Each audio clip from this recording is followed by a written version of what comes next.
बाद आज से डिग्री कॉलेज भी छात्रों के लिए खुल गए हैं। बात करें बिलासपुर की तो कॉलेज खुलने से पहले कॉलेज प्रबंधन ने कॉलेज परिसर से लेकर क्लासरूम को सैनिटाइज कर अपनी तैयारियां पूरी कर ली थी, जिसके बाद कॉलेज पहुंचने वाले छात्रों का कॉलेज गेट पर ही थर्मल स्क्रीनिंग कर उनकी डिटेल नोट करने के बाद ही क्लासरूम के लिए भेजा गया। राजकीय स्नातकोत्तर महाविद्यालय बिलासपुर के खुलते ही मास्क पहने छात्र छात्राओं की भीड़ कॉलेज परिसर में देखने को मिली, जहां थर्मल स्क्रीनिंग के बाद छात्र अपने क्लासरूम की ओर जाते नजर आए। एक सप्ताह में केवल 2 ही दिन हर स्ट्रीम के फर्स्ट, सेकंड और थर्ड ईयर के छात्रों के लिए क्लासेस व्यवस्था की गई है, यानी सोमवार फर्स्ट ईयर, मंगलवार सेकंड ईयर और बुधवार थर्ड ईयर के छात्र क्लास अटेंड कर पाएंगे। वहीं लंबे समय के बाद कॉलेज खुलने पर कॉलेज छात्रों ने खुशी जाहिर करते हुए आने वाले समय में रोजाना क्लासेस शुरू होने की उम्मीद जताई है। वहीं राजकीय स्नातकोत्तर महाविद्यालय बिलासपुर के प्रिंसिपल रामकृष्ण ने कहा कि कोविड-19 को लेकर कॉलेज प्रबंधन ने पूरी तैयारियां की है। कॉलेज परिसर में सोशल डिस्टेंसिंग का पालन करने और मास्क न पहनने वाले छात्र पर पैनी नजर रखने के लिए फ्लाइंग स्क्वाड की टीम का गठन किया जा रहा है, जो नियमों का उल्लंघन करने वालों पर जुर्माना करेगी।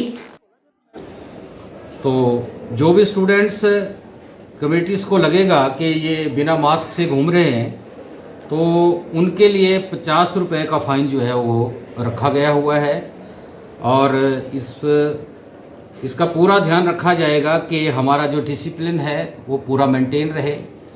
और दूसरा, मैंने दोनों बिल्डिंग्स में जाके खुद घूमा हूँ आज, ओल्ड और न्यू कैंपस में, और मैंने सभी को ये कहा हुआ है कि जो भी हमारे यहाँ पे LA हैं, JLAs हैं, सभी की ड्यूटीज जो है वो लगा रखी है आउटसाइड में, कि कोई भी स्टूडेंट्स जो है वो बाहर नहीं घूमेगा।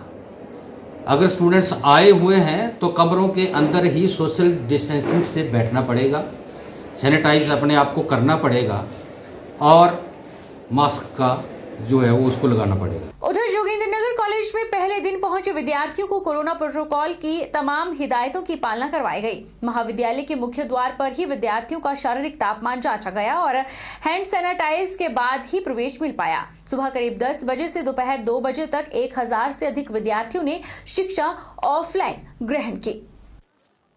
हिमाचल प्रदेश में स्कूल खुलने के बाद सोमवार से कॉलेज भी खुल गए हैं। वहीं जोगिंद्रनगर कॉलेज में ऑफलाइन शिक्षा ग्रहण करने के लिए 1000 के करीब विद्यार्थी पहुंचे।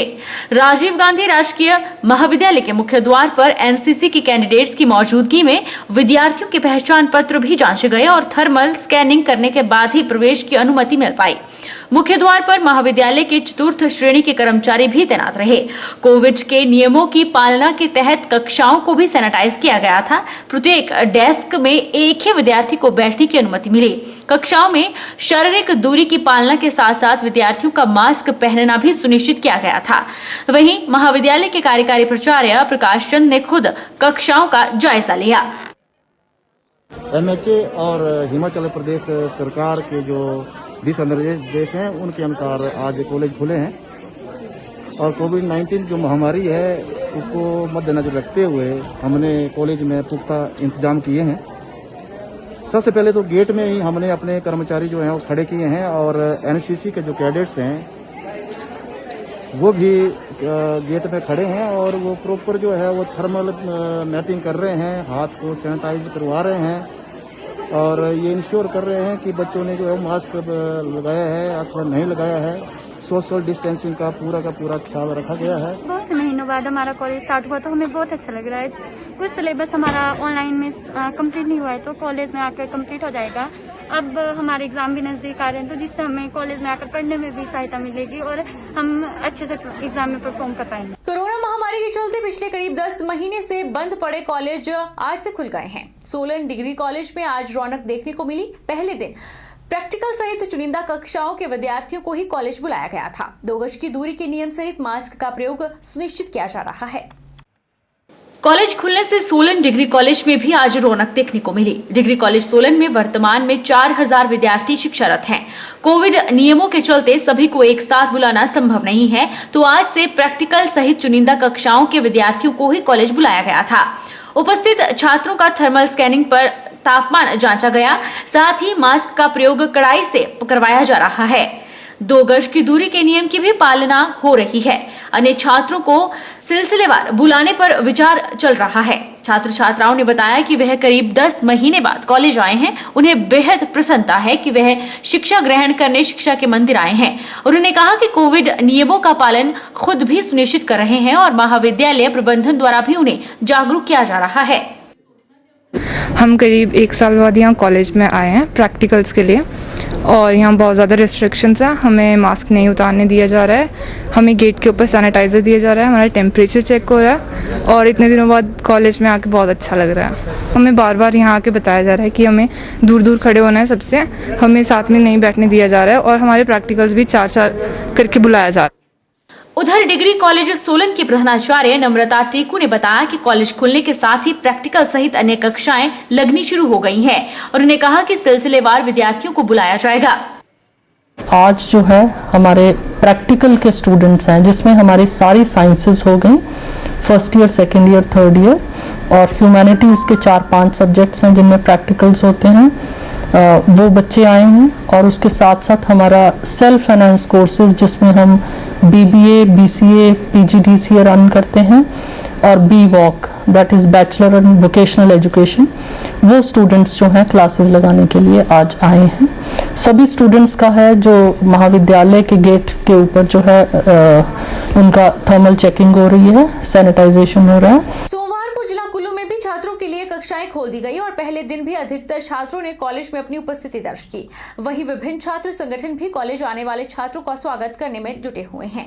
कोरोना की गाइडलाइंस के अनुसार ही छात्रों को कॉलेज में प्रवेश दिया जा रहा है। कॉलेज भवन में कक्षाओं में भी छात्राओं के बीच उचित दूरी रखी जा रही है ताकि कोरोना संक्रमण से सभी छात्रों को बचाया जा सके।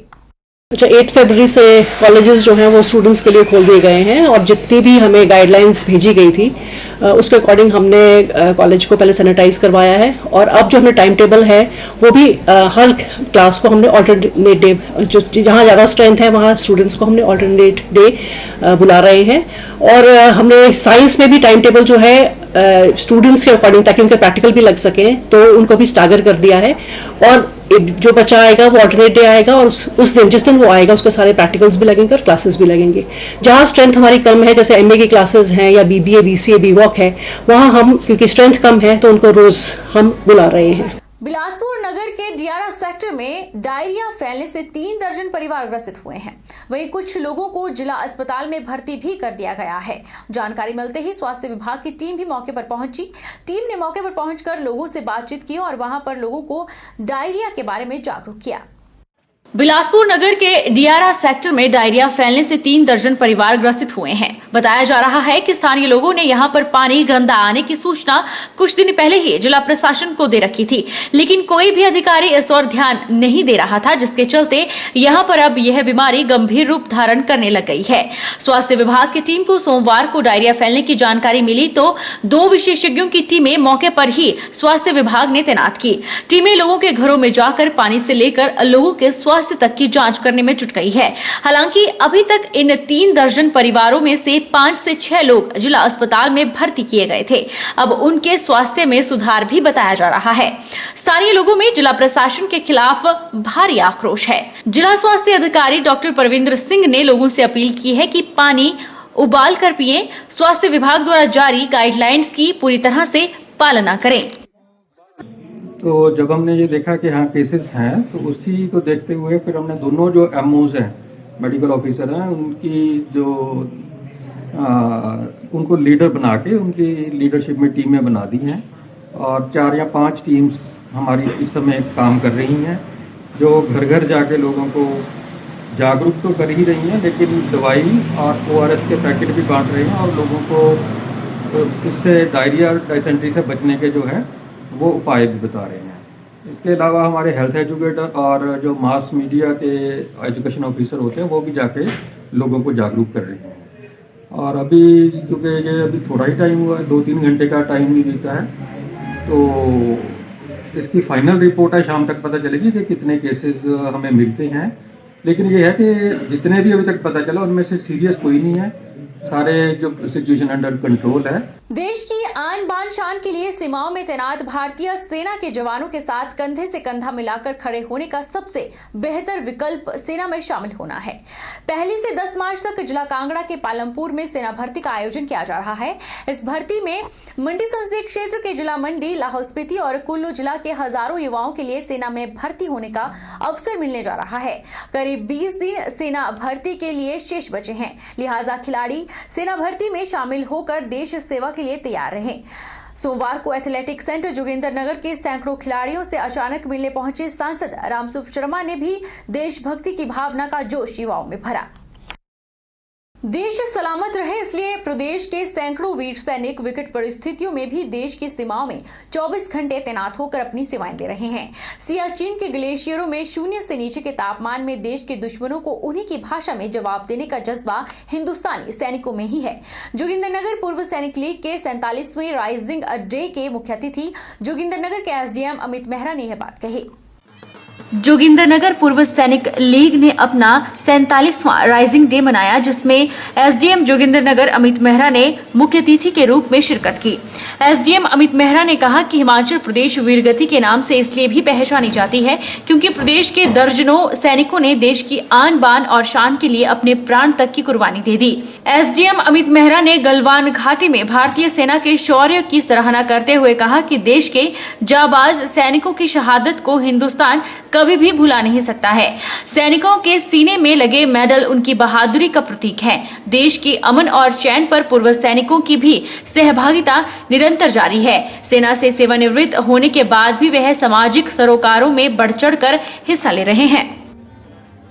ये पहली बार नहीं है कि मैं यहाँ आया हूँ और मैं जितनी बार भी यहाँ पे आया हूँ एक्स सर्विसमैन लीग के फंक्शनों में या अन्यथा जब भी शाही साहब ने हमें आदेश किया है कि हाजिर हूं, हम हुए हैं और हर बार उतना ही उद्वेलित हुआ हूं जिस प्रकार मैं आज महसूस कर रहा हूं।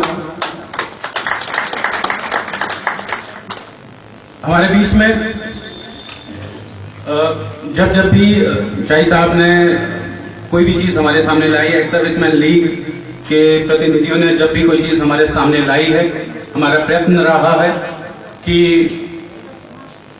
उसको पूरी तवज्जो देते हुए, उसका पूरा ध्यान रखते हुए जो भी हमसे संभव हुआ वो हमने किया है। जो एक बार फौज से रिटायर हो गया, उसका कोई ऑर्गेनाइजेशन नहीं था, वो ऐसे ही भूल दिया जाता था, तो उन्होंने एक छोटा सा ऑर्गेनाइजेशन शुरू किया 1962 में। 1963 में फील्ड मार्शल करियप्पा ने भी एक और ऑर्गेनाइजेशन इसी तरह का शुरू किया और 1964 में उन दोनों ने मिलकर के एक्स सर्विसेज लीग का गठन किया। इन दोनों ऑर्गेनाइजेशन को मिला करके एक एक्स सर्विसेज लीग के नाम से एक ऑर्गेनाइजेशन खड़ा किया, जिसको पार्लियामेंट में पास किया गया। ये एनजीओ पार्लियामेंट से मान्यता प्राप्त ऑर्गेनाइजेशन है आपका। तो ये छोटे से ब्रेक के लिए ब्रेक के उस पार फौरन लौटेंगे, आप बने रहिए हमारे साथ। अरे चुप क्यों हो गए? माइक टेस्ट भैया जी का माइक टेस्ट। आज का मैच तेरी बैटिंग का असली टेस्ट है। टेस्ट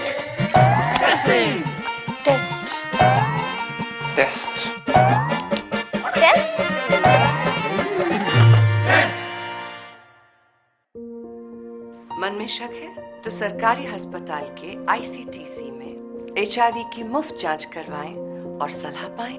ये सब बिल्कुल गोपनीय है। अगर टेस्ट पॉजिटिव निकले तो मुफ्त चिकित्सा के लिए ART सेंटर में जरूर रजिस्टर कराएं। HIV के साथ भी आप सामान्य जीवन जी सकते हैं। तो लीजिए एक कदम जिंदगी की ओर।